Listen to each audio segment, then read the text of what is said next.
Hello everyone, welcome to my another mini blog. তো দেখো, সকালে উঠে আজকে নতুন সিঁড়িগুলো মুছে নিয়েছিলাম, তারপর চলে গেছিলাম মা বাপির জন্য চা করতে। আমি কখনো কখনো চা খাই, মুডের উপর ডিপেন্ড করে, আর কখনো কখনো খাই না, তাই শুধু মা বাপির জন্যই বানিয়েছি। আর তারপরে দেখো, আজকে বাপি অনেক ফুল নিয়ে এসছে, অন্য দিনের তুলনায় আজকে ফুলটা বেশি লাগে, আর যেহেতু বৃহস্পতিবার। আর আজকে পুজোটা আমি সেরে দিয়েছি, মায়ের মতো সেরকমভাবে গুছিয়ে করতে পারিনি, যতটা শিখেছি আজ 2 বছরে সেভাবেই করেছি। আর এই ক্যালেন্ডারটা আমার খুবই ফেভারিট।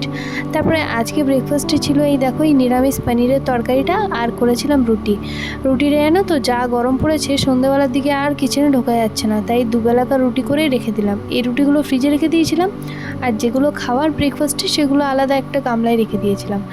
তারপরে চলে গেছিলাম এই যে মহারাজকে রেডি করতে। মহারাজকে রেডি করানো মানে এক একটা জিনিস ওকে দেয়া।